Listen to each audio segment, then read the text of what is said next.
Assalamualaikum warahmatullahi wabarakatuh. Hello guys, balik lagi dengan channel kita Belajar Bareng Yuk.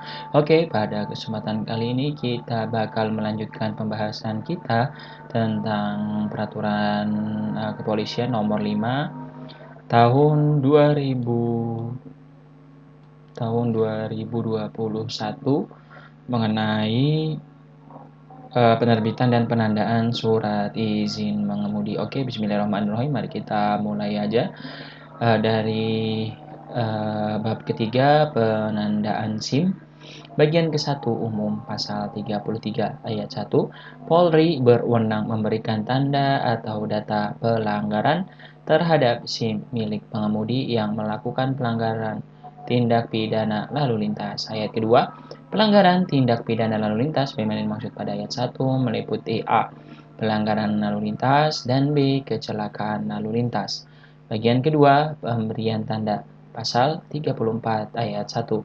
Pemberian tanda sebagaimana dimaksud dalam pasal 33 ayat 1 dilakukan dengan memberikan poin untuk setiap pelanggaran tindak pidana lalu lintas. Ayat 2. Pemberian tanda sebagaimana dimaksud pada ayat 1 dilakukan oleh petugas Polri pengemban fungsi lalu lintas.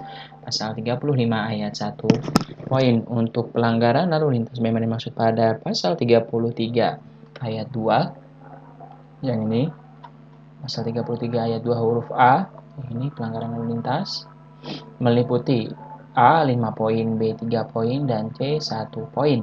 Ayat kedua 5 poin sebagaimana dimaksud pada ayat 1 ini huruf A diberikan untuk pelanggaran lalu lintas sebagaimana dimaksud dalam pasal 281 pasal Junto pasal 77 ayat 1 dan seterusnya seperti bisa teman-teman baca dari Undang-Undang Nomor 22 Tahun 2009 tentang Lalu Lintas dan Angkutan Jalan. Nah, ini teman-teman udah bisa ngelihat di channel kita ya, karena ini sudah pernah kita bahas sebelumnya. Kemudian ayat ketiga, 3 poin sebagaimana dimaksud pada ayat 1 huruf B diberikan untuk pelanggaran lalu lintas sebagaimana dimaksud dalam pasal 279, 280, pasal 284 dan seterusnya dari Undang-Undang Nomor 22 Tahun 2009. Ayat keempat, 1 poin sebagaimana dimaksud pada ayat 1 huruf C diberikan untuk pelanggaran lalu lintas sebagaimana dimaksud dalam pasal 275 ayat 1, pasal 276 dan seterusnya dari Undang-Undang Nomor 22 Tahun 2009 tentang Lalu Lintas dan Angkutan Jalan. Pasal 36 ayat 1. Poin untuk kecelakaan lalu lintas sebagaimana dimaksud dalam pasal 33 ayat 2 huruf B meliputi A 12 poin, B 10 poin, dan C 5 poin. Ayat 2-nya 12 poin sebagaimana dimaksud pada ayat 1 huruf A diberikan untuk kecelakaan lalu lintas sebagaimana dimaksud pasal 310 ayat 3 dan ayat 4 pasal 311 ayat 4 dan 5 Undang-Undang Nomor 22 Tahun 2009 tentang Lalu Lintas dan Angkutan Jalan atau biasa disingkat LLAJ ini ya.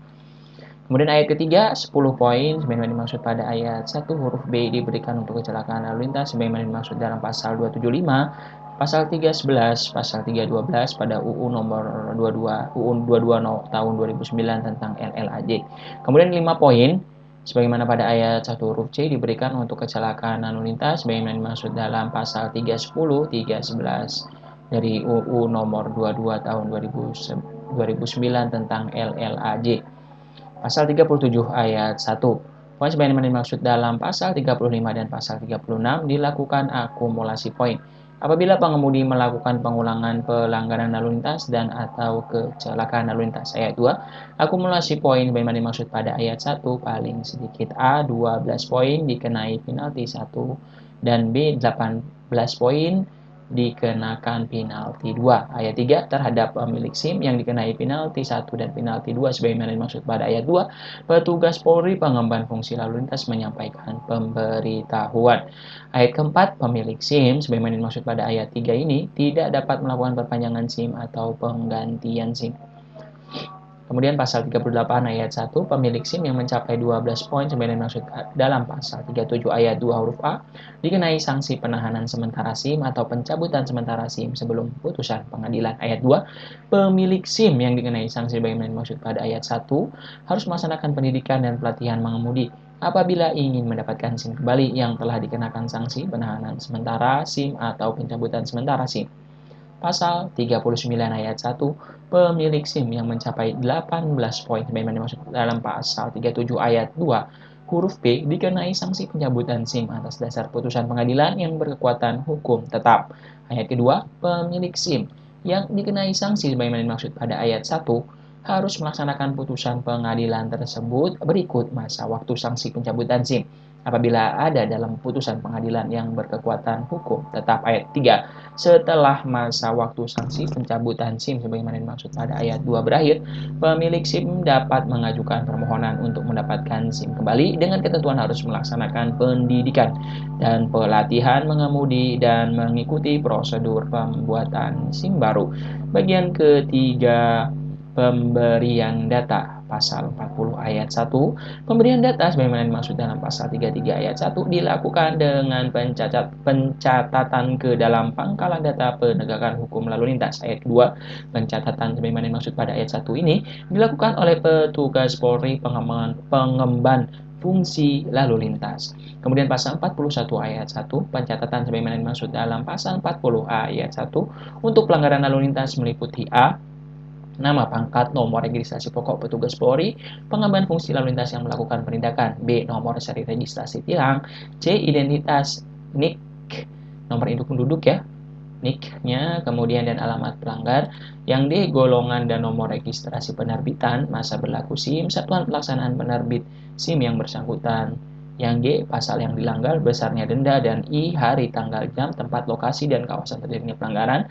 Kemudian jenis dan nomor registrasi nomor polisi ranmor yang digunakan, hari, tanggal, jam, dan tempat sidang pengadilan. Nah ini biasanya kalau yang pernah kena tilang bisa dikasih tahu ya kapan jadwal sidangnya. Kemudian kode wilayah hukum pengadilan, kode wilayah hukum kejaksaan, dan yang terakhir poin, akumulasi poin, dan atau angka penalti. Ayat kedua, pencatatan sebagaimana dimaksud dalam pasal 40 ayat 1 untuk kecelakaan lalu lintas meliputi dari poin A sampai poin N ya teman-teman ya, seperti bisa teman-teman baca dari poin A sampai poin N. Kemudian ini mungkin tidak terlalu jauh berbeda ya teman-teman ya. Nah ini cuma ada tambahan ini nih, ada di poin L. Ini korban jiwa dan atau kerugian material akibat kecelakaan atau tindak pidana lalu lintas. Kemudian ada resume perkara penyidikan, poin akumulasi dan angka penalti ini sama, yang ini agak beda nih. Nah ini juga ada penyebab kecelakaan atau tindak pidana lalu lintas. Ini kecelakaan atau tindak pidana lalu lintas. Ayat ketiga, pencatatan terhadap poin sebagaimana pada ayat 1 huruf N dan ayat 2 huruf N dapat berubah setelah dilakukan verifikasi berdasarkan putusan pengadilan terhadap pemilik SIM yang melakukan pelanggaran lalu lintas dan atau kecelakaan lalu lintas. Pasal 42, pencatatan poin pelanggaran lalu lintas dan atau kecelakaan lalu lintas dilaksanakan secara elektronik atau manual pada A, surat tilang untuk pelanggaran lalu lintas, B, buku register perkara untuk kecelakaan lalu lintas, dan atau C, pangkalan data penegakan hukum lalu lintas dan pangkalan data registrasi dan identifikasi pengemudi. Pasal 43 ayat 1, pemberian tanda atau data pelanggaran lalu lintas dan atau kecelakaan lalu lintas pada SIM diselenggarakan oleh A, Korlantas Polri, B, Direktorat Lalu Lintas Kepolisian Daerah, dan C, Kepolisian Resor. Ayat 2, penyelenggaraan pemberian tanda atau data pada SIM sebagaimana dimaksud pada ayat 1 dilakukan melalui SIP KRL pemilik SIM yang terintegrasi pada pangkalan data, fungsi penegakan hukum dan registrasi dan identifikasi pengemudi. Ayat ketiga, pengintegrasian SIP KLL pemilik SIM sebagaimana dimaksud pada ayat 2 dilakukan melalui interkoneksi sistem informasi pelanggar dan kecelakaan lalu lintas Korlantas Polri dengan Direktorat Lalu Lintas Kepolisian Daerah sebagai subsistem antar subsistem dan Satuan Lalu Lintas Kepolisian Resor sebagai subsistem. Pasal 44, pemilik SIM dapat mengakses secara terbatas SIP KLL pemilik SIM mengenai A,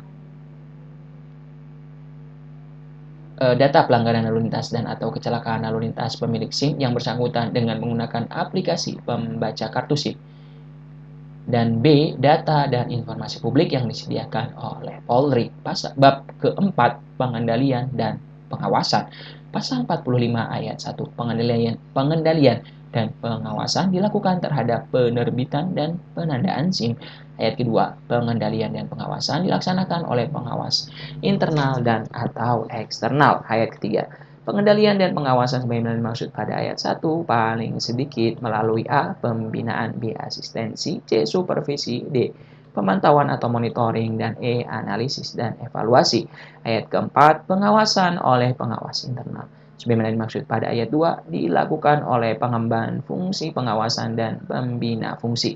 Ayat kelima, pengawasan oleh pengawas eksternal. Sebagaimana dimaksud pada ayat 2, dilakukan oleh A, lembaga negara pengemban fungsi pengawasan, dan B, masyarakat melalui saluran pelayanan pengaduan. Bab 5, ketentuan penutup.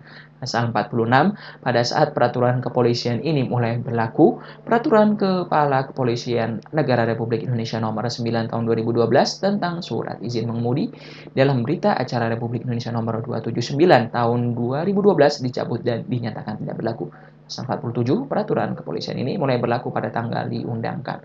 Oke teman-teman semua, itu dia pembahasan kita pada video kali ini, dimulai dari pasal 33 sampai dengan pasal 47. Terima kasih kepada teman-teman yang telah menonton. Berarti juga telah selesai juga pembahasan kita tentang Perpol nomor 5 tahun 2021 tentang penerbitan dan penandaan surat izin mengemudi. Terima kasih kepada teman-teman yang telah menonton. Semoga bisa bermanfaat untuk kita semua dan semoga sukses dan sehat selalu untuk kita semua. Amin amin ya robbal alamin. Dan semoga apa yang kita inginkan, apa yang kita cita-citakan dapat segera terwujud dan dapat mendapatkan ridho dari Allah Subhanahu wa taala. Amin amin ya rabbal alamin. Thank you for watching.